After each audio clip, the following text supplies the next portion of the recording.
Hey folks, welcome to another episode of the 10 Laws of the East Forest podcast. I am said East Forest. I might sound like an imposter, but I'm the guy. I'm just sick. Well, I'm getting over it, but boy, I've got that awesome sick voice where you sound husky and deep. But let me tell you, this is a performer's worst nightmare. And thank God this has happened to me at a time where I don't have to perform, because just a few minutes ago, I tried to fire up the old live rig, and my voice sounds like a frog, and it's not the frog that I'm trying to play from a field recording. It just sounds like an East Forest croak. But I'm doing my best to power through. I'm a hell of a lot better than I was several days ago, where I had a bad fever. So now it's more just like you feel kind of run down and all that stuff. But it's all G, folks. It's all G. So I wanted to get this podcast out to you regardless, because it's a beautiful sunny day in the winter here.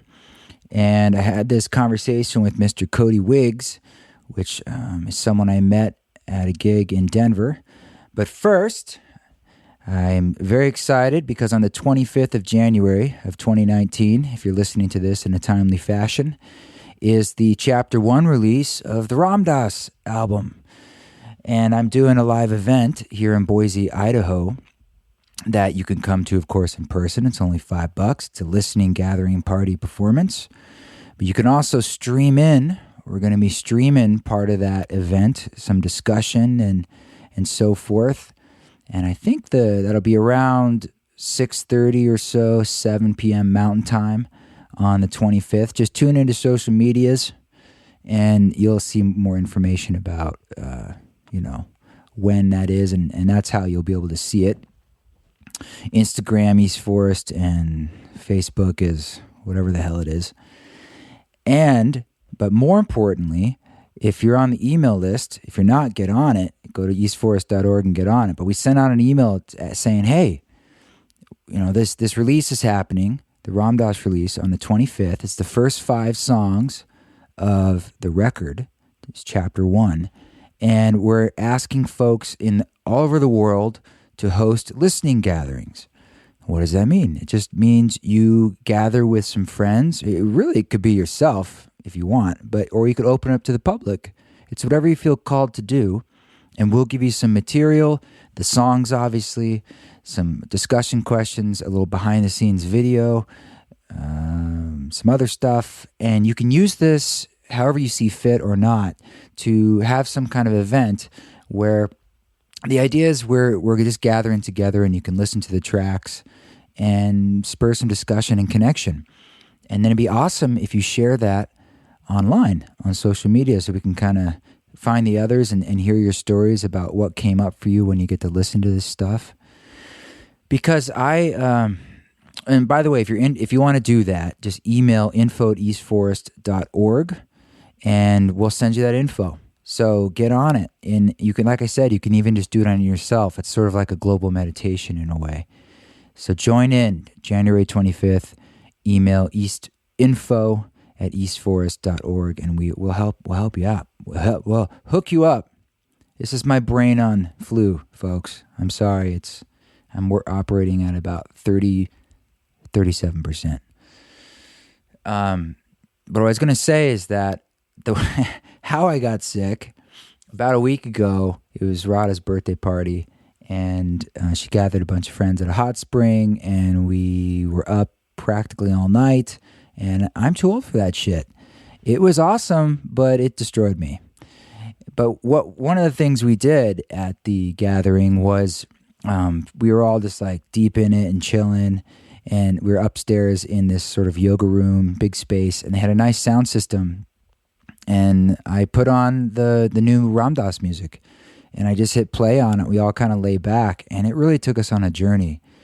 And it was a wonderful moment for me to encapsulate and kind of bookend the experience of the recording and play it for some friends in sort of a small public way, and watch it wash over them, and feel it wash over myself in a new way, and just get to experience it with freshness and feel the field of energy that it's creating.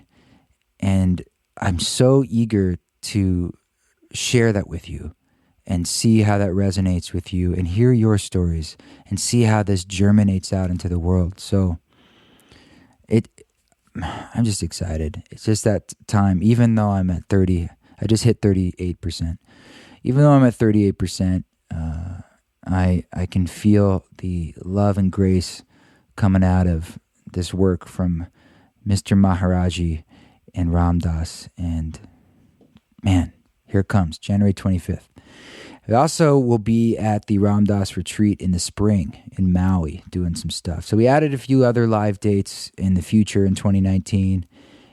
This Science and Non-Duality Conference, that's down the road. Can't wait for all sorts of things. So always check that out at eastforest.org.tour. If you're into bands in town or Songkick, you'll see that stuff there too. But the email list is always the best way to just know what's what, because all that other stuff is a bit wonky. And we try to target the emails to zip codes, you know where it's supposed to know where you live somehow. They know everything. And hopefully it doesn't bother you too much. Just want to read this really sweet thing I saw online, and it was about the podcast. And I love it when folks are letting me know that this podcast is valuable to them and that they're sharing it with others, because that's just helping build this new story. So I had here Alcaludo. I think that's how I love these names because they're not names. Alcaludo on Instagram just posted about the podcast and said, "Today is about sharing because sharing is caring, and I personally care deeply about this stunning world we live on. Musician, artist, beautiful human, yogi." Am I a yogi? I'm kind of a yogi. East Forest has created, in my personal opinion, a fantastic piece of work with this podcast. Interesting conversations, important discussions, deep reflections, mind-blowing shared stories, and more importantly, outstanding music. His voice, the expression, tone, and color is just a gift to this world. I highly recommend checking him out. I cannot even tell how much this podcast is helping me while facing a very challenging time. Well, thank you, Alcaludo. I'm so happy that it's helping you. It helps me too. And you're helping me. So thank you for sharing it. Thank you for spreading the word out there about what we're doing in these conversations and the meditations. I hope you enjoyed that last one. That was actually for a podcast that I recorded. Someone else's podcast where we were talking about the Ram Dass thing, and it's called Catching Z's. And that should be out soon, later this month. But they wanted me to do a meditation in it. So I thought, well, I'm going to share that with you too, because that's how we roll. Sharing is caring. Okie dokie, folky dokies. Cody Wiggs. Cody Wiggs I met in Denver when I was playing a ceremony concert there a bit back. And we got to chatting, and he does ketamine assisted therapy. And that's something that's pretty hot right now. Got a lot of cutting edge stuff, and the therapy he does and the work with that is above board and legal. And I had a lot of questions, so I was like, "Hey, let's get you on the podcast." I think his girlfriend suggested you should have him on the podcast, and I was like, "You are right. That is an excellent idea." So we got him on, and I got to ask all the questions I wanted to know, and I hope this is informative for you too. If you've wondered about what that therapy is and what kind of promise it might hold and what are some pitfalls and just what's going on out there. So that's what we're going to get into here. And other than that, I'm probably forgetting some things, but I'm only at 30. I'm at 30. Okay, I hit 40%. I'm at 40%, folks. But this is, still want to connect you. And I can't wait to see you on January 25th for East Forest Ram Dass Chapter 1, some new music from me. It's music that I'm very excited about, and I'll give you lots more content talking about the songs and behind the scenes as the year goes on, and soon, really. But more than anything, the main event is the music itself, so I just can't wait for you to hear it. Get on your favorite music platforms and host a listening party. Tell your friends. Let's do this together. It's way, way, way more fun. Okay, enjoy this conversation. This is Cody Wiggs.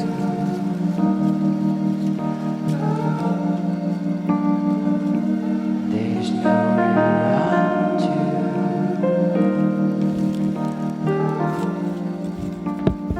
to. All right, Mr. Wiggs, thanks for joining me. You're welcome. Thanks for having me. Where are you? I'm in Golden, Colorado right now. It's my home. Yeah, just outside of Denver. North? It's just west of Denver on your way to the mountains. Ah, so you probably have a lot of snow. Yeah, well, there's a dusting on the ground. It's been cold, but yeah. I'm ready for the light to start coming back soon. Well, you're going to have to wait. I know. Wait a few weeks. So you and I met at the East Forest ceremony event I did in Denver recently. Yes. And we were chatting afterwards. And was it your partner, girlfriend, friend? Mm-hmm. I'm not sure. Girlfriend. Yeah. What's her name? Her name's Kate. Kate. So Kate mentioned that you do, or maybe we were talking about ketamine therapy or something like that, and that you do that sort of work. And of course, that perked up my ears. That's actually something I've been hearing more about for the past couple years, but I'd say in the last 6 months. There's a guy who was on my podcast earlier named Don Lattin. Okay. He wrote a book that was similar to Michael Pollan's recent book. Mm-hmm. Matter of fact, it had the same title pretty much, but nice. Michael Pollan, and their books came out like around the same time, so it's kind of a rough go there for Don. But he did all this wonderful research, and he was telling me a lot about the ketamine therapy, and I think he uses it himself. Mm-hmm. And so I'm seeing it pop up more and more, and I've heard about it. And just initially, I wanted to just hear more about the work that you do, because I'm assuming, I looked at your website, this is all above board, and this is something that's legal and helping people. So what I know about it is that's a little bit like used for depression a lot, for treatment-resistant depression is what I've heard, or at least that's how you usually get to that place. But what are you using it for? And give me a little background on what you're up to. Sure. Yeah, and there's a lot of rabbit holes we can go down in just what you just said. But so I'm a therapist here in Denver, and I'm using it, as you said, like ketamine is primarily, kind of being touted right now for treatment-resistant depression. Mm-hmm. And the reason being that it tends to really work. I mean, for most people, there's like a 70% remission rate after one treatment. And that tends to bump up, with a different combination of factors. But it's interesting that people who are coming to me, so I'm using it in a therapeutic context, where essentially, I partner with a psychiatric nurse practitioner, and then he prescribes the meds. My clients bring the meds to session, and they take it in a lozenge form.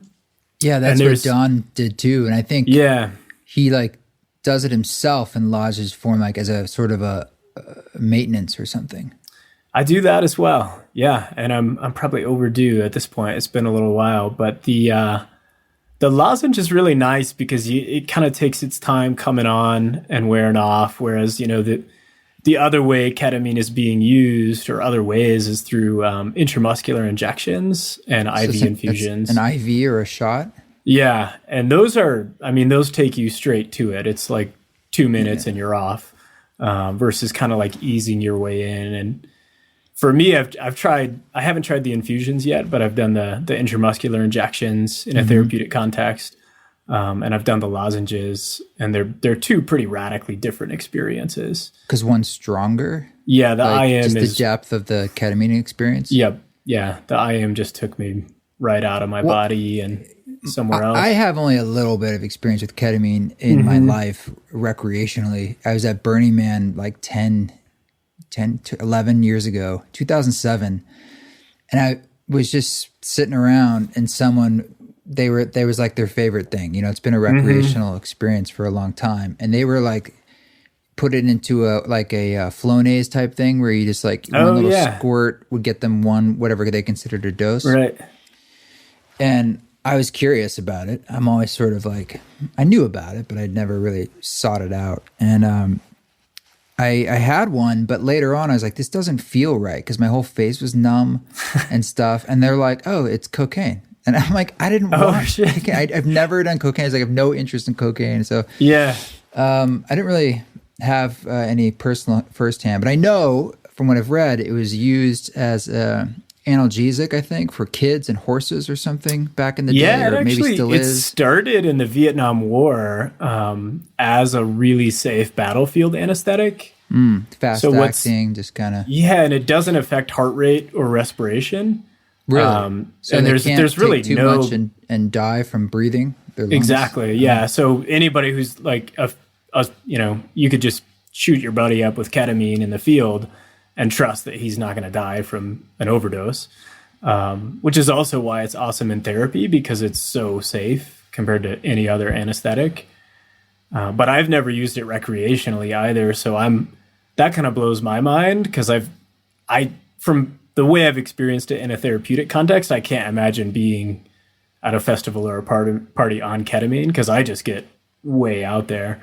Well, let me ask you this. Let's talk about the psychological safety. Sure. Because what I've heard about is the famed K-hole, which is this idea that like maybe at first the lighter effects of ketamine, maybe you can tell me, are more slightly disassociative, almost like you're in a movie. I've heard it described like, but at the higher doses, it's sort of out of body.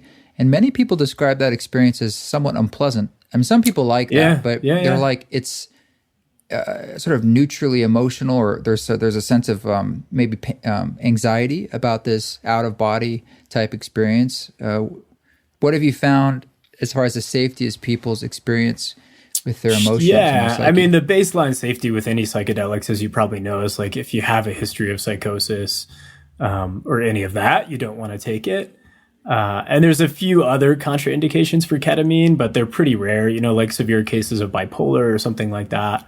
But ketamine just has an incredibly high safety profile, especially at the doses we're using in treatment. Like, we're not using K-hole doses in a therapeutic setting. What are the doses you're using, and how do you determine that for people with different tolerances? Yeah, I mean, that's a great question, because everybody responds differently. Even, like I have some patients who are really lightweight who seem to just be fast metabolizers and have a really high tolerance. So the typical dose we're using in a lozenge form, which is going to be different than IM or IV, is 150 to 200 milligrams and just dissolved under the tongue. And it tends to be enough. I don't know that I've ever officially hit the K-hole. I can't say for sure. I know with the IM, I was probably close. But like you said, I think there's a difference between taking it on your own or at a party or in a setting where you're not doing it intentionally and you're not doing it with a supportive therapist, versus like, hey, I'm going in to explore my trust. So as far as safety goes, none of my clients have ever had a quote unquote bad trip. It tends to just feel like really warm and fuzzy and very safe. And I would assume your experience, is it similar into how people are doing MDMA therapy or other? I mean, first off, ketamine is not technically a psychedelic, right? Yeah, it's not a classic psychedelic, and same as MDMA, but ketamine is just in its own class as far as I can tell. And so you're doing a form of ritual and guided psychotherapy during the experience? Totally, yeah, and that's where that's what actually made me kind of want to come up and talk to you after your sound ceremony. Was you were talking about like, oh, it's really how we use our attention that makes something ceremonial or makes something sacred. Yeah, and it's the same thing with a ketamine experience. Like you could easily just take it and have an experience and not build in the ceremony. But at least the way I work with clients is I do a 3-hour session.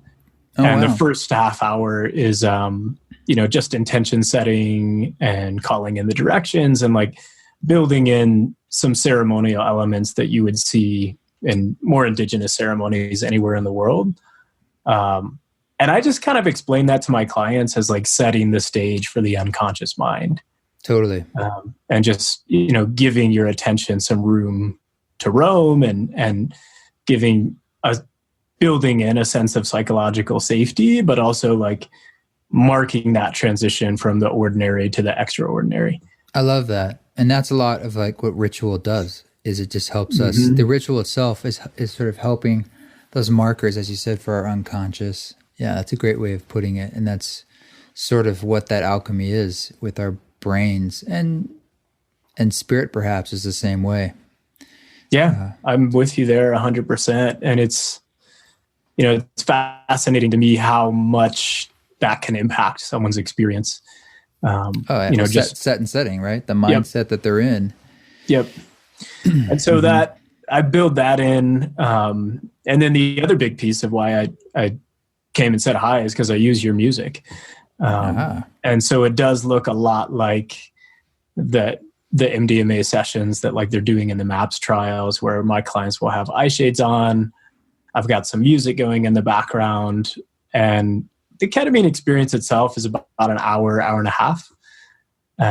And, everybody's experience is vastly different, but for many, it kind of takes the whole verbal processing part of the brain offline, which I think is one of the benefits. And then there's some more like creative unconscious parts that can work. Yeah. I want to talk about each of those directions because, but tell me more about the experience itself. So the music's playing on speakers, not headphones. Yes. Yeah. And I haven't tried headphones yet. I think that would provide a much more introspective experience, but I like being able to interact at least a little bit. Because I'll find some clients will get lost or get scared or need support. And so if I can just kind of cue them very gently, back towards the music as an object of attention, or their breath or their body, it tends to support their experience. So they have an experience, whatever it is. Like I said, it's different for everyone. I'm working on a record for after the Ram Dass record. Actually, it's in between it in 2019. It's called Music for Mushrooms, Soundtrack for the Psychedelic Practitioner. And it's 5 hours long. I'm excited about that one. Yeah. And it's I'm sure I don't, have experience with ketamine, but I would imagine it would work very well for that. But it's designed as a tool, a musical tool that you can just hit play, and it's a connected arc experience. I mean, it's designed for the psilocybin guided experience in the same setting as you're discussing, a ritualistic, connected guided experience. But I would imagine it would work for a lot of the classic psychedelics to help take you into that inner space in a safe way. And I'm interested in the same things you are, but my tools are more like how can music be that guide and actually help that process with the brain and with the heart and with the mind. Well, let's go down that rabbit hole if you want. We can come back to the experience, or we can put a bow on it. But the music to me is such an important element. And, there's something, ketamine in particular, but any psychedelic, mushrooms, like music is going to sound different. And the types of music you use and how you use it. And, I had a friend who also does ketamine assisted therapy, and he wasn't using music. And so I did a session for him, and immediately afterwards, he's like, why wasn't I using music? That's what I would say. It's like you're missing like this huge opportunity. Yeah. And I'm curious to hear your thoughts on it too, because I haven't studied in depth, like how does music work with the brain, but I know from having been in that ketamine space, I typically haven't connected with classic music. It's the worst thing you could play, classical music. And that's mostly what they play in these studies. They're totally missing the boat. I'll say, hearing it on ketamine. It's not the worst thing for me. I mean, It was totally different, like that. It wasn't like any classical music I'd ever heard. I was like, one of the things about ketamine at a high enough dose is you kind of cease to exist as an independent self, which probably is the K-hole. I think that's sort of what people are describing, the ego death, the dissolution of self. And so in that, when I hit that state with ketamine and the classical music going, I was just in the music. Let me just push to that a bit. I mean, yes, you're in the music and it's wonderful and I think it's good. Right. But there's some things about classical music that other forms of music, I'm biased, particularly the music I'm making, are intentionally better. And I can explain why in a musical sense. I'd love to hear it. classical music traditionally, the syncopation in it is very square. It's a lot of like da da da da da da da dee dee dee dee dee, or like da da. It's very, it's got a formality to that sense, which sort of is typical. Not in all. I mean, there's different kinds, but in a lot of it, yes, there's a softness, there's a balance, and there's a beauty to it. But one of the things that's challenging with music is everyone has their own personal taste and their own cultural background with it. So the music that I'm trying to make, I want it to speak to the Western ear and to the ear of modernity, to a contemporary ear. So like, what did we grow up with? So when you hear the music, it's going to resonate with you and your body and your musical history the most, because that's the same place I grew up in that I'm coming from. And now, if we did something in, say, India or in China, they have a different musical cultural background. I'm not sure if it would have the same.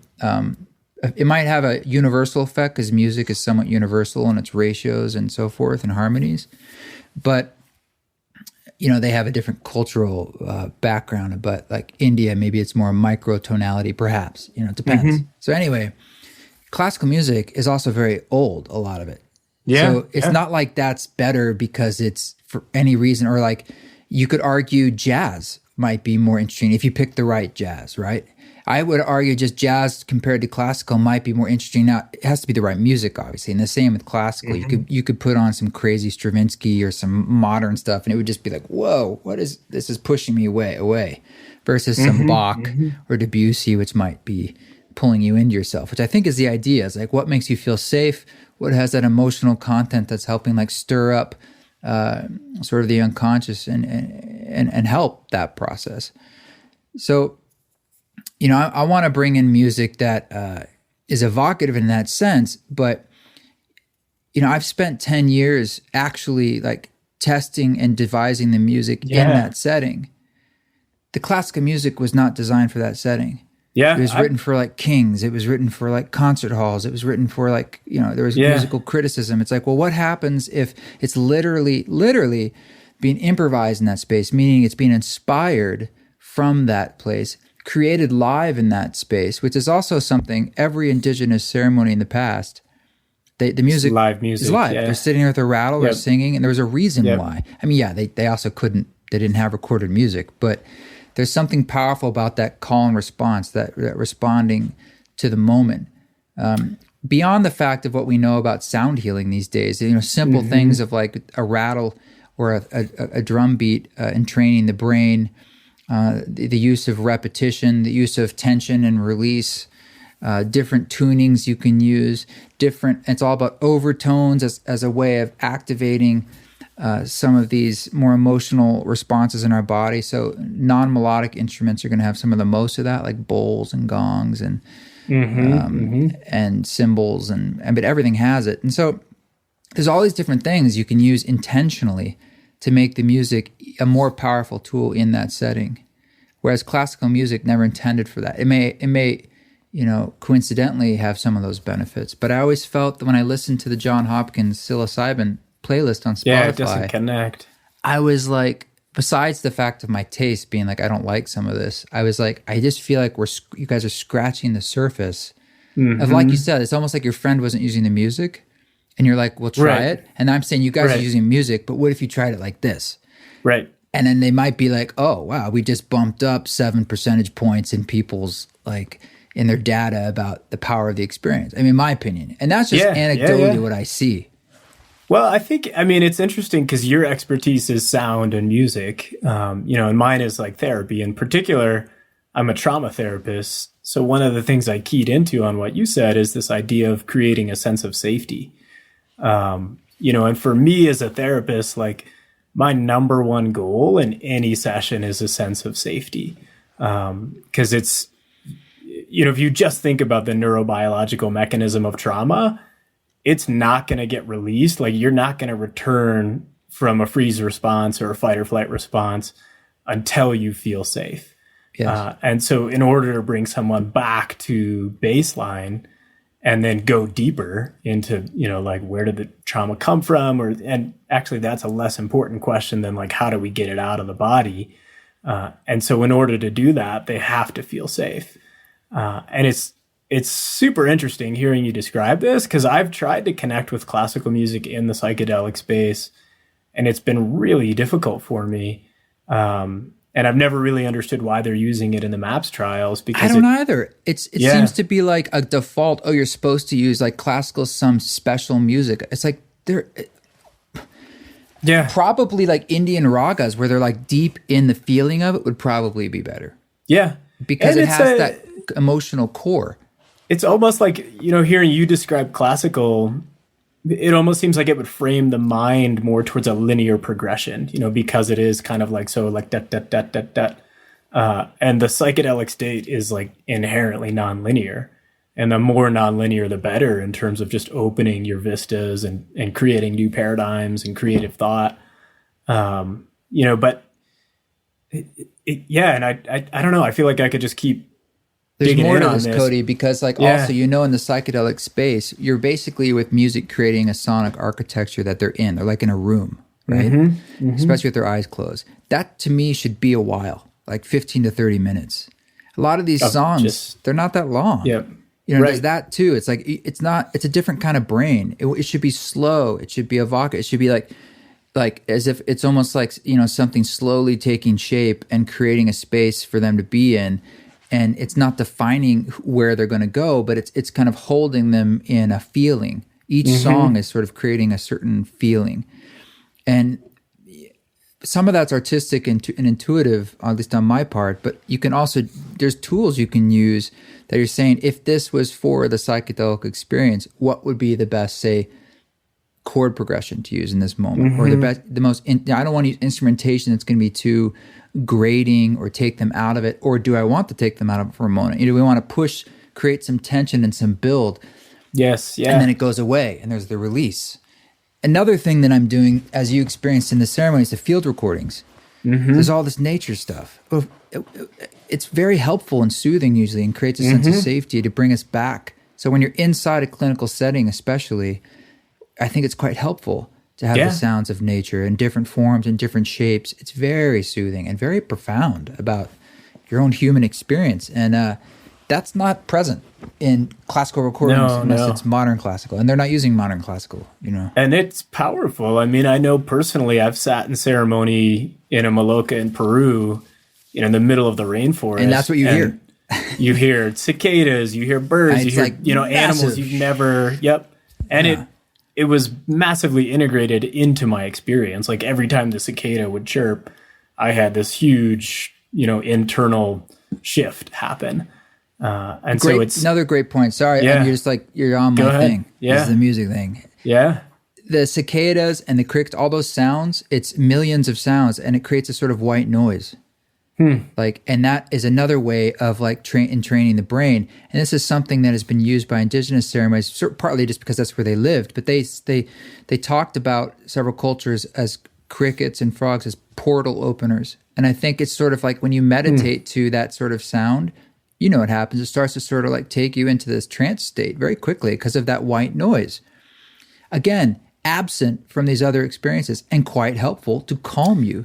Yeah. Well, and this is maybe a bit of a stretch, but what comes to mind for me is I wonder if there's almost some core, Neanderthal DNA level experience that those sounds are comforting. Because actually, if there were a predator around, if there weren't safety, those animals wouldn't be chirping, right? I mean, it's a total tangent and just a total oddball hypothesis. Sure. I mean, epigenetically, you could say it's built into our DNA of what shows us where trauma might be coming from. Go even further. It's like the trauma reverberating backwards through time and telling you to it gets out there. But Terrence McKenna shit there. But well, going back to the experience itself, what are you finding are the pitfalls? Because I know you're saying it's fairly safe, it works pretty well.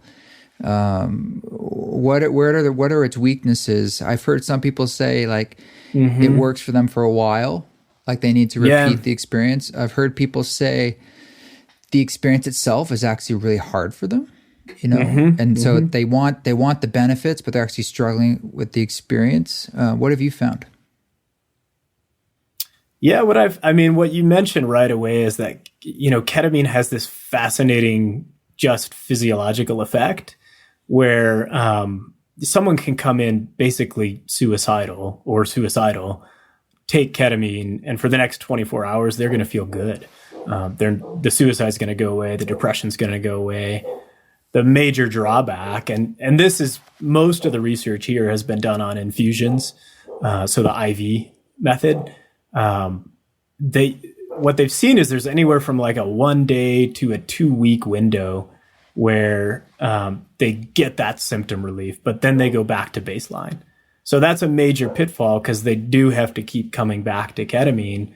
The caveat, though, is that hasn't been studied with the combination of ketamine and therapy. So the theory here would be if we combine the two and you get that, I call it like a neural learning state. So ketamine can kind of show you a different way of being. Because once you come down from the peak experience, for the rest of that day, the next day, you usually just feel spacious, calm, the anxiety's gone, the depression's gone. So that's an opportunity to start to repattern how you behave and how you think and how you relate to your emotions. But if you're not doing that intentionally, of course, you're going to go back to where you came from. So that's the integration piece. You're kind of saying the reprogramming of the brain is on one level very conscious, about creating new habits and patterns and new sort of thought patterns. And you're saying the other is unconscious, like there's maybe a chemical reaction happening with the ketamine in the same way that people think this is happening with psilocybin. With depression. So ketamine itself, without any treatment, any therapy, is a treatment. People are taking the nasal spray, they're taking it sort of as maintenance doses, and it operates on a whole different brain network than like classic SSRIs. It's hitting glutamate receptors and NMDA and AMPA and a whole bunch of different stuff. But to me, that if you're not leveraging that chemical benefit to also apply your conscious attention and start to form some new patterns, you're missing an opportunity. Sure. I guess I'm just trying to think about what are the ways, I'm interested because even in the ceremony concert you experienced, I'm playing around with how can we work with the unconscious and create some new programs, plant some seeds, sort of like hypnosis in a real way. That's the unconscious level through conscious action. And I'm trying to do it in a way that's approachable. Anybody could do it. It's not dogmatic. And in that particular setting, we're not using any medicine of any sorts. And not that I wouldn't, but we're not because we can't right now. So it's sort of like, well, what can we do and how can we make this a powerful experience? So I'm very interested in myself learning how ritual plays a role in that, how we're sort of getting people into a trance state with the music and the little meditations. And then it's sort of like you're sort of subtly guiding them into different ways they can make choices and plant seeds. And so, afterwards they're going to think about that and maybe make some changes. But then how is that working on the unconscious level in the same way that hypnosis does? Yeah. And I'm trying to think of where to go with that because it's, well, what works for you in your setting, in your sessions? Like, how do you guide people through that? A few of the way I describe it, and I've heard it described is, it's like 25% preparation, 25% the actual experience, and then 50% what you do with it or integration. And so what I do is I do a series of 4 sessions leading up to the ketamine sessions. And the whole point there is kind of threefold. One is to just establish a relationship. Like counseling sessions. Counseling, 1 hour therapy sessions. And I will say the relationship is one of the number one curative factors. Because I've done ketamine alone, and it's not the same thing as doing it in a room with another person who's tending to your needs. And so there's something about that community aspect in ritual and ceremony. Yeah. So even in your sound ceremonies, for me, when you did the call and response, and I was, kind of in a pretty deep meditative state with the sound, there was a moment where like my voice just blended with the voice of everyone else in the room.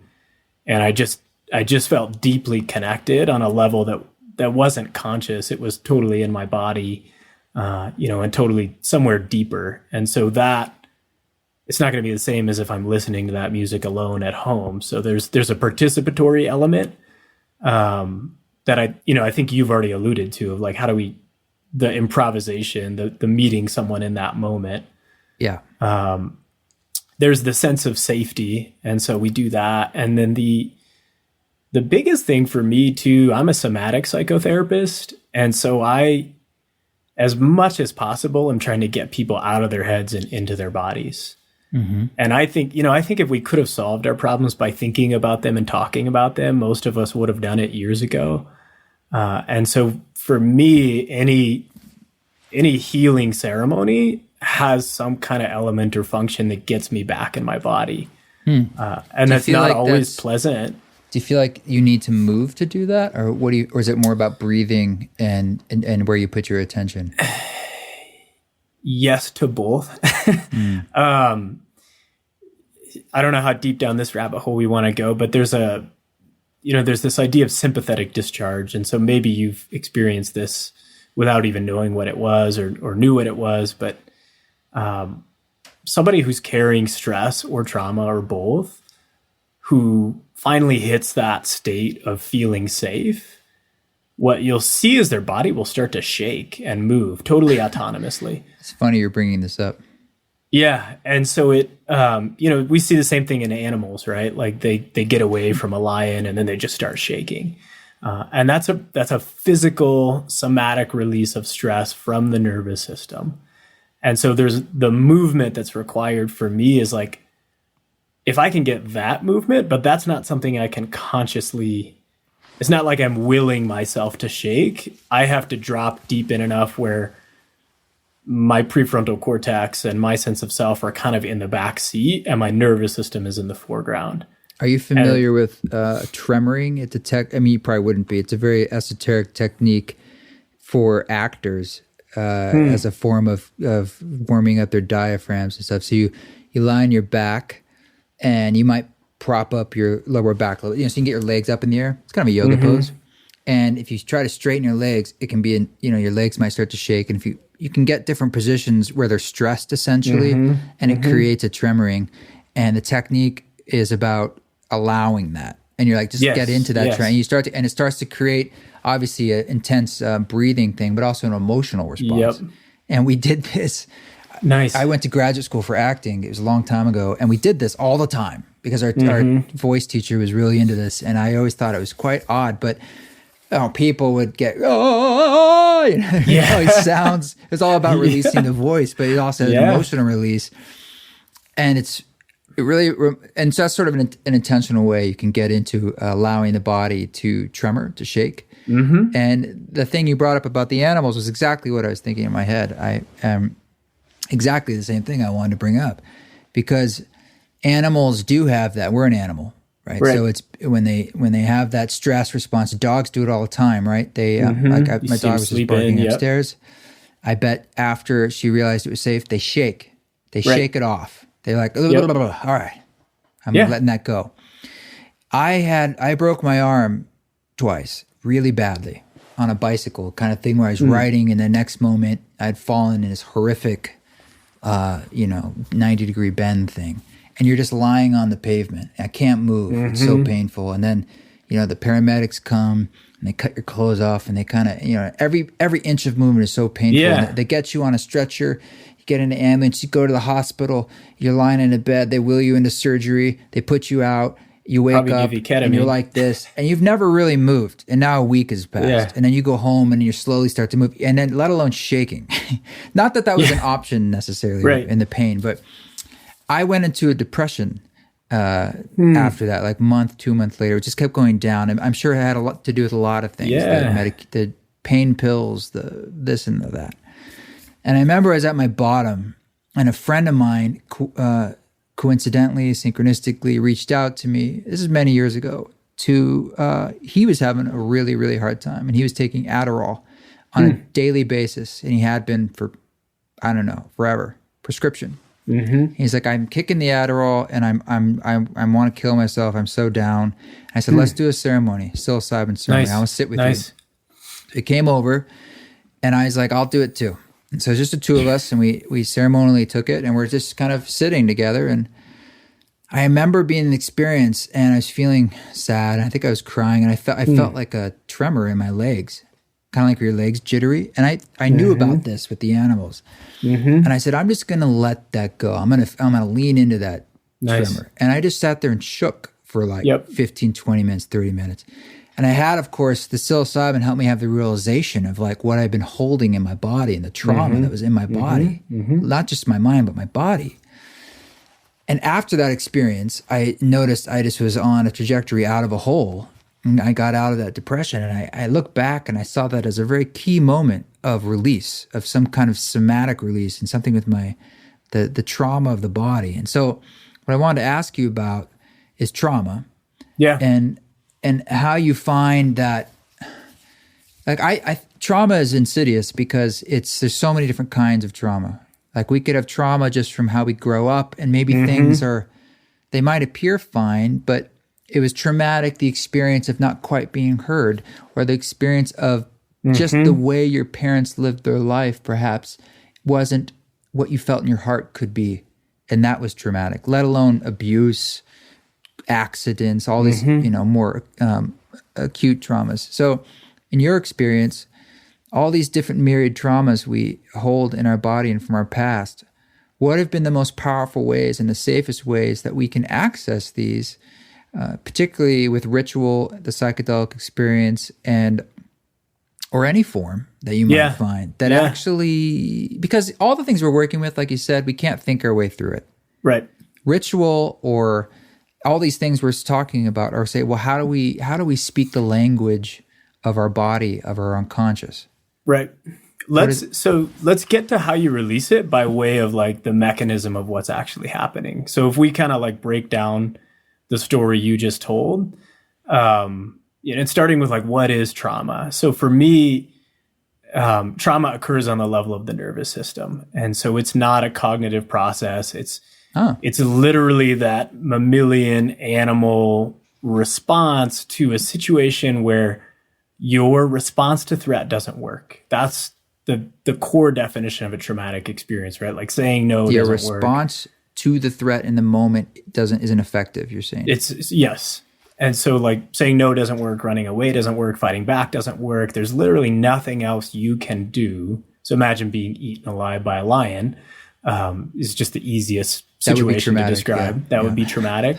Or as a little kid, like not feeling safe in your home and not having any way to escape that, right? And so trauma is different for kids and adults because there's a different threshold where once we hit the overwhelm point, as long as we can do something about the situation, it's stress, it's not trauma. And we're pretty good in that sense, in that like stress can be released. But as soon as we tip the scale over into I'm screwed, I'm helpless, I'm stuck, that's when our nervous system, there's a whole different cascade of responses that happens that kicks into the freeze response, which is a dissociative response. That's where you get the out of body, and that actually makes sense. That's functional. If you're being eaten alive by a lion, you don't want to be there. And in the same case, like what I'm hearing you describing with your broken arm is, you had this overwhelming experience on the level of your body where your body was hurt and injured and you couldn't help yourself and your body didn't know what was happening. And then instead of getting that out of the body right away, like we actually, as humans, we tend to shut down the shaking, voicing, sounding, release response because it's embarrassing or not culturally appropriate. Or, you're taken to a hospital and shot up with a bunch of anesthetics and painkillers. And then, what happens? You're stuck in a dissociative state, which is depression. Depression's not the same thing as sadness. Depression means you don't feel. And so if you're dissociated from life, from experience, you're not engaged, you're numb, everything is just kind of gray. And it's that really just awful feeling of like, ugh, I can't think right, I can't move right. So the way to release trauma is actually to get back into that dissociative state, which is interesting that ketamine does that for us. So ketamine's a dissociative anesthetic. So it takes us right back to, I'm not in my body. But then with that sense of safety in place, we get the shakes, we get the release. And it, as you said, like when you took the psilocybin, suddenly there was enough safety, there was enough perspective, you were far enough away from the actual event that your body was ready to let go. And as soon as you let go on a physical level, your life changed, and the depression lifted, and you came, it's almost like digging yourself out of a dissociative hole and back into experience. The catch is that, like, at least in the short term, it gets worse before it gets better. Because all the stuff you didn't want to feel in the moment, the pain, the anger, the frustration, the reaction against the trauma, you got to feel that first.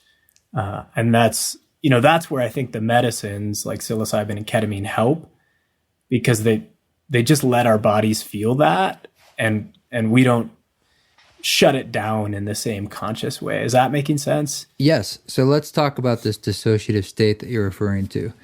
Mm-hmm. It seems to be that with MDMA assisted therapy with PTSD trauma, it seems to be what's happening is they get activated by the chemical, which allows them with a therapist to talk about the traumatic event and not be as emotionally activated by it. And somehow by bringing that into the open of their mind, into the world, whatever, talking about it, there's a profoundly healing aspect on a unconscious level.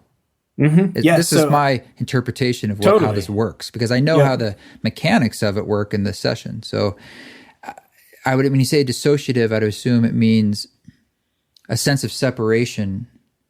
The way you describe it, between your mind and your nervous system, between mind, body, wherever that is stored, that trauma. Mm-hmm.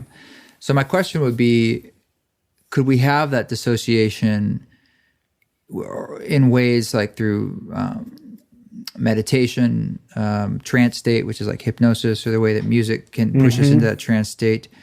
And then in that state, can we work with trauma in the same way? Yeah. And that's what's cool about this is, like, during your sound ceremony, where I was essentially sober, I'd microdosed some THC. And so just you should have scheduled one of your lozenges to be needed to be taken that day. Right. That would have been awesome. That would have been deep. But what I want to point out is that, like, I could have been totally sober, and I more or less was, and I still got those shakes just from the deep sense of safety and relationship and connection, and the sound getting me out of the thought loops and into my body. And so I didn't plan on coming to your ceremony and having trauma shakes. And, if you had seen me, I was just sitting on the floor, just kind of twitching and doing all these weird things. And I felt awesome after the ceremony. For you, it's like you're allowing that to happen. Yeah. And so, like you described with the legs up, there's a lot of techniques. The one I use in therapy is, and I do this with or without ketamine or any other medicine. You can do it totally sober. I put clients in a process called containment. And so if, in our daily lives, we have all these ways we escape difficult feelings. We take deep breaths, we twitch, we move our hands, even like swallowing or doing stuff with our tongue. So I start to cue into all those little micro movements and cut them out one by one and just say, hey, stop moving your hands. And hey, if you need to take a deep breath, just go ahead and verbalize that, but don't do it. And what happens eventually is they'll start to feel something activated in their body where they're like, oh, I want to get away from this. I want to take a deep breath. And I'm like, just stay with it. Just stay with that feeling. And if they stay with it long enough and don't blow it off, the nervous system will take care of it. And I've seen people, have full-on defensive responses where their arms are moving on their own, or they're collapsing and crunching in, or they might sit perfectly still and just have these little tiny tremors inside. But it's, there's many doorways and it's all the same room. So how much body awareness or emotional intelligence does that require on someone's part? I mean, that's where having a skilled therapist who understands somatic therapy is useful. Because even me, the thing is, you can't really hold yourself in dissociation. What about with self-hypnosis? Maybe. I mean, it's hard to say because the nature of the dissociative state is that you're checked out and you're gone. So so a recording is sort of like an other. You're saying it's like guiding you through it versus just doing it totally on your own. I mean, I'm not ruling it out, but if you think of there's this idea of co-regulation. I think it was I can't remember the name of the psychologist who came up with that, but where our nervous systems, you think about mirror neurons, and they actually talk to each other in a language that has nothing to do with words. But if we were sitting in the same room right now, I could feel your presence in a way where, like, mostly I'm orienting towards, are you calm? Are you safe? Are you grounded? Or is there a threat here? And so having someone, if you're in a dissociative state, revisiting some trauma from the past, having someone else in the room who's taking those deep breaths for you and staying calm, I think creates more space for the release. And that, it just, no matter the exception, I'm trying to think about my own experience here. I don't even know how to say this, but there's something that like psilocybin or other psychedelics will do that I've gone into the woods by myself and just laid down in my tent and shook for an hour while I was on psilocybin. Because it just lets me go there. Are you familiar with the Shakers and the Quakers? You know, the religion, the Quakers? A little bit, but not in depth. There was a Sounds True podcast, a guy who's all about this. And he was talking about how the Quakers originated as the Shakers, and their whole religion was about shaking and releasing. And you should check it out. It sounds nuts. And, the Not first really. time... I mean, it's like you said, it's about release. And through that release, you're getting out of your mind and getting in touch with intuition, which is whatever you want to call it. Divinity, the source, higher power. Yeah. And probably for them, speaking in tongues and like... Right. It's that real blessing of like feeling safe and calm in the present moment. Mm-hmm. And every medicine experience I've ever had in some way, shape, or form has pointed me back to the present moment. And the essence of trauma, as far as I can tell, is to remove us from the present moment. And so however we get back there, whether you shake, whatever you do, I eventually realized that I was okay. And that all the stuff living in my body had happened in the past or were worries about the future, and that like I was just fundamentally okay right here, right now. And that, I think that's the essence of it, like that's what we're aiming for. And that's how you heal trauma, is like you come back to this moment in a way that's fully engaged and fully alive. Do you find any work with grief is sort of the same thing? Like not embodying the grief in our body, that grief being not expressed perhaps creates trauma? Yeah. I mean, maybe it's over reductionistic of me, but I kind of just view everything through the lens of trauma.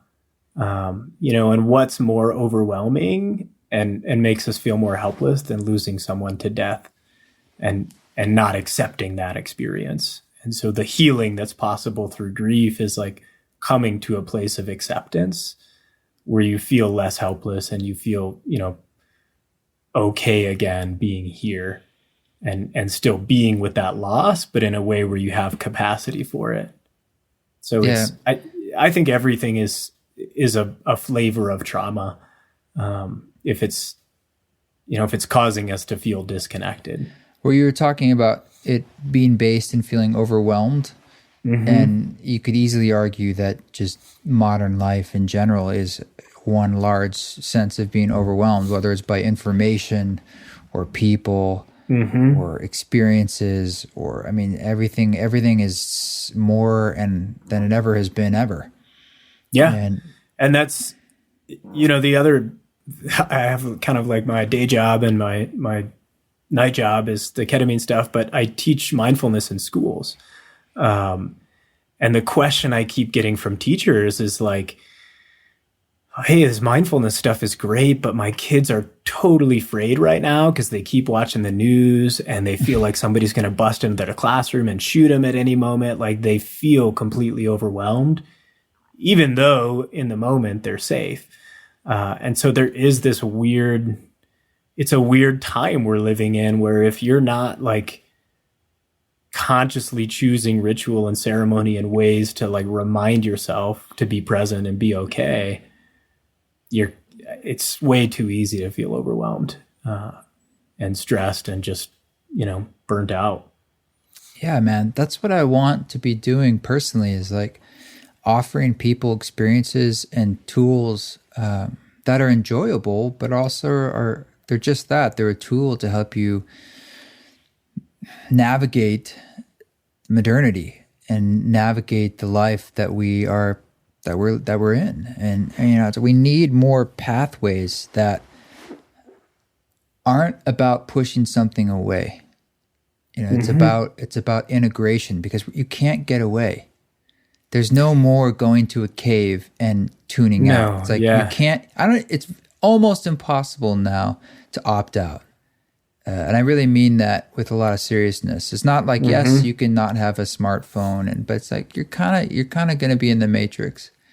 And there's probably a reason for that on a soul level, but regardless, here we are. So now what? And what's being told us for what to do is there's been a lot of fixes or ways to, like, you could, it's the yoga thing, and there's organic foods, and there's different forms of therapy, and the traditional forms of just taking a vacation as opposed to, that's a form of getting away, pushing something away. But I don't know. We're also in an age where everything is quantified, whether it's a Fitbit or your Facebook likes. And it's a very strange way of looking at the unquantifiable. And trauma is not something that has a and 0 as to you said, 100 there's this race going on for your attention. You said that during your ceremony, and I've seen that too. I've seen the TED Talks of like how social media and targeted ad, it's not benign. It's a very sophisticated means of hijacking your attention as much as possible. And so it's like, you're right, you really can't opt out. But the other piece of what I hear you saying is like using these ways to return to something real. Like maybe that's the opting in, and it's not immediately an easy path is the thing that I think, can sometimes get lost when we talk about psychedelics. It's like, oh, take this MDMA or this ketamine and you'll feel better. No. It's like, well, you'll feel better after you go through your own personal hell and confront in a safe way, though. Like, that's the difference. You'll do the healing. Yeah. Right. Yeah. And it's you have a step in an endless path. There's no panacea, and then you arrive and you're done. We continue on. And I don't look at, and psychedelic experiences, they're not for everybody. And that's okay. They certainly aren't. It is a tool we have on this planet that we've been pushing aside in a certain way, that it's returning in a medicalized setting that I think is important, particularly because of everything going on now, particularly because of our disconnection. Yeah, and the connection just got fuzzy, but here, I'll just kill my video. I think it'll come back in a second here. Make the bandwidth better. So I don't want to talk over you in case you're talking. You can kill your video and we can just use audio. It'll make our bandwidth a little better. Okay. There you go. Cool. Yeah. So what's the legality of this from state to state? Is it a Schedule 1? And if someone wants to do this kind of work, do they just choose to do it? Or is it different in every state? Do you have to have some sort of referral? Or what's the process? You're talking about ketamine? Yeah. Ketamine's a Schedule 3. I think I've got that right. I know you have to have a prescription for it. But as far as I know, it's legal in every state as long as it's prescribed. And the way that, the prescriber I'm working with, he's only prescribing it for use in therapeutic settings. So it's not like, hey, I can go get this prescription and just have a bunch of ketamine. It's like, no, I'm working with a therapist and I'm going to take this in session. And that's how it's being used.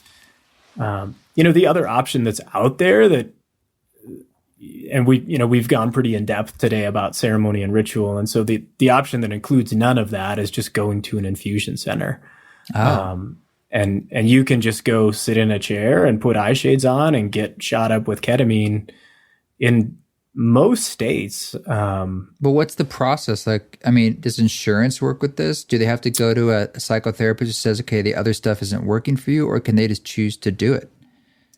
They can just choose to do it for the most part. Those infusion centers are kind of wraparound. So they have psychiatrists who work there who will do an evaluation and decide, are you a good fit or not? Unfortunately, right now, this isn't covered by insurance, and it tends to be expensive. Most infusions are $400 a pop. And paying for a therapist is not cheap either. So, in terms of getting this done effectively right now, I do recommend to some people who come to me and they're like, I just can't make it through one more day. Those are the people who I say, why don't you go check out the infusion center? 'Cause it does help. It provides some breathing room.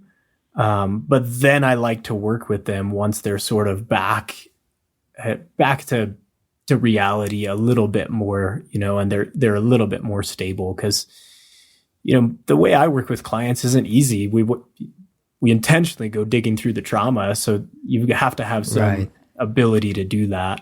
How often do they have to do treatments typically? And is there like a length of it, or, how regular is it? Honestly, it's being done in all different ways. Even though there has been a good deal of research on ketamine, I still think it's not fully understood. I don't even think they really know how it's working or why. What the research does seem to indicate is that a series of 4 to 6 sessions in a short period of time, like a couple weeks to a month, tends to be more effective than just like a one-off session or something like that. That's pretty often then. That's like 1 or 2 a week for a month, right? Yeah. And the way I've been designing this with my clients is we do I've actually based it on the medicine wheel. And so I do mine, starting in the east and then moving to the south, the west, the north. And it's a series of 4 sessions. And I intentionally, with all my clients, I say, after those 4 sessions, we're going to put a pause on the ketamine sessions.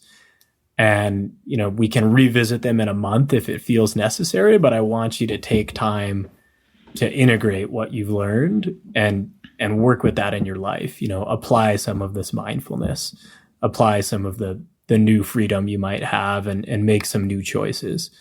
So that's how I do it. But, everyone's doing it differently. And there certainly there's even people who have in some states you can get an intranasal spray at home. And that's almost like an every other day sort of thing. It's a much lower dose. Is it even like activated where you notice it? From what I've heard, I haven't tried it. It's like, you want to sit down for about 45 minutes, but you're not going to be having a psychedelic experience. What about people who, do you need to have an issue that's pathologized, or what about people who consider themselves to be well, a lot of my clients for wellness? And I think that's a huge opportunity. If we kind of back that up one step to the context of like the whole crazy world we were just talking about, that does feel so overwhelming. Like I personally think even if you're well, it's an act of service to continue to work on yourself so you can show up more fully in the world. And so a lot of my clients are people who just want to explore, their spirituality or their past traumas or anything that's holding them back from being their best self. So I guess that's legal because it's Schedule 3 and working with you gives it a medical benefit. Do you have to, but since it's not through insurance, you don't have to do any coding to say, oh, this is the reason why I'm working with them or totally. anything. I mean, that's just your right as a and that's licensed one of the big therapist reasons to I do don't that. work with insurance. And that, so, anyone can come to me and you don't have to have a diagnosis, and I prefer not to give you one. But it, it's just a way of accessing a part of yourself that you can't normally access. And, one way I've described ketamine or the way I felt it in my experience, it's like getting a 30 to 40 minute break from myself. And my habitual thoughts and all the things that, I'm usually doing to beat myself up or stress myself out. That all just, a break from yourself. I love that. I could use a break from myself. And it helps, it gives a sense of perspective. That's great. Well, last question I have for you is, what is your own personal edge with this? Or, the podcast itself is called 10 Laws, and the 10 Laws are sort of a buddy of mine who's come up with sort of his ground zero things to follow, but not so literally. What are the things you find that you're working up against, or maybe with this particular work or in your own psyche, and something that's perhaps helping you walk your own walk, whether it's doing the shaking you're talking about, or maybe your own work with ketamine, or something else entirely, or something you're just not able to crack? Yeah, it's that's a great question, and I think the short answer, and then I'll give a little bit longer explanation, is I'm in a continual process of getting back to my heart, because I know in the moments where I've been in my heart, that's the most full expression of life I've ever experienced. And as a result, I know what it's like when I'm not in my heart, which is the majority of the time. I dip in and out, and I get little tastes of what it's like to be there. But to be more specific, my biggest edge right now, it might sound a bit brash to say this, but I think it's the truth of where I'm trying to go with my work. Is I'm trying to work on my attachment patterns, and I'm trying to work on how I show up in my relationships. My intimate relationship with my girlfriend is sort of the primary vehicle for that. But my friendships, how I show up with other men, my parents, my family. Because as a result of all the medicine work and meditation and ceremonies I've done in my life, I'm hyper aware right now that I have tendencies to shut down or distance or pull back. And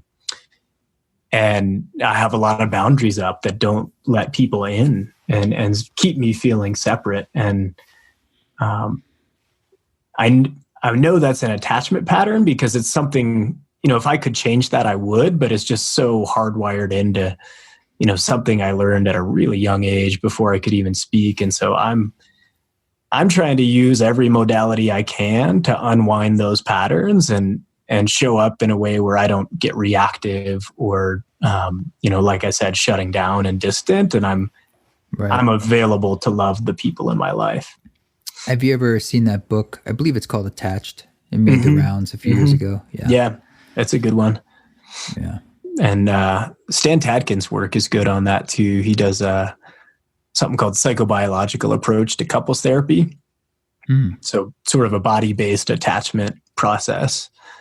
But it's big work. I mean, it feels daunting, in my current state of being to think of, cause I have a lifetime of patterning. Yeah, that sure. One way of being. So I'm working on unwinding that bit by bit. Yeah. Well, I appreciate you sharing that. Yeah, absolutely. And I feel like there's more we could get into maybe another time. We'll talk again. I want to talk about some stuff about masculinity and I would other love things. I'll say briefly, and we could talk about that another time. I got into men's work within the last 2 years, and it's been as life-changing, if not more life-changing than the psychedelic work. Just being in men's groups, leading men's groups, like really rewiring how I relate to my own masculinity and femininity. And that's a whole nother conversation, but yeah, well, I would like to talk about that because I joined a men's group back in my little town of Boulder, Utah recently. Awesome. We started one, I should say. And I've been thinking a lot about like what that is and, you know, just all about it. And I think it's an interesting subject, especially these days. There's a lot of talk about the Me Too stuff, and it's sort of like discussing. I mean, I don't have a typical progressive viewpoint of it. I'm not political about it, but I'm just saying I have a more of a holistic, like looking at the whole picture of masculinity and what it is, what its role is, and how we connect to ourselves and all this balance and so forth and so on. So yeah, that could be cool to get into. Yeah, it'd be huge. And there's a lot of healing that needs to happen there. You know, and I think, well, yeah, I mean, for men in particular, like men are I think being called more than ever to do that work. And I try not to get political about it either, but I get pretty fired up because I think there's a lot of lonely, isolated, shut off men. And as a result, there's a lot of violence in the world.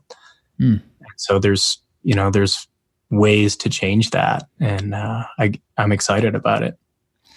Well, next time. Yeah.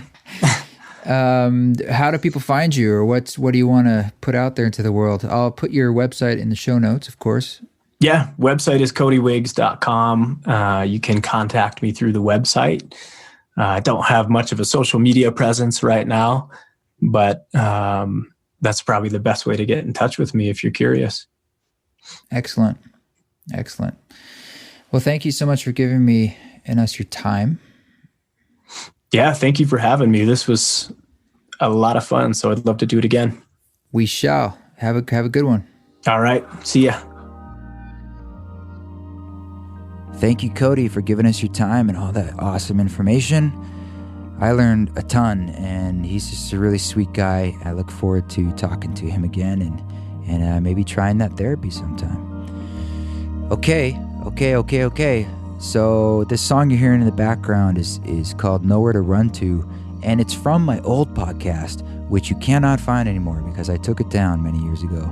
But it hit 64 episodes, and it was just little improvisations that I called sound healing bites, and this is one of them. So for me, it's super old work, and it sounds like little demos, but some of them are kind of sweet, and this might be an interesting venue to sort of give them a new life. So this is Nowhere to Run To. And again, don't forget to review this podcast. It makes a big difference just for my own morale, but it also helps other people take a chance and listen to it. So find your little way to scroll down on the show page there on iTunes. Give it 5 stars and give it a few sentences. Give it a comment. It makes a big difference. And I like to read those, and I like to read some on air. You can always reach out at info@eastforest.org just to say, hey, questions, whatever, or PayPal money. Why not, right? Why not? Help me out. We always appreciate gifts, but this is not a barter system, folks. There's nothing expected other than congeniality and good counsel and partnership. But you can reach out to that same info@eastforest.org if you'd like to get some info about the listening parties and have us send you that content, because we're doing a global listening gathering on January 25th. So I can't wait to see you then. In the meantime, y'all keep walking your walk. May the forest be with you. Don't take any shit, but if you do it at like 40% plus of grace.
There's nowhere to run to.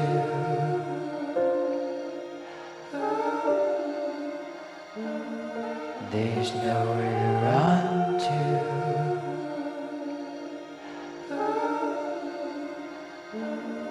There's nowhere to run to.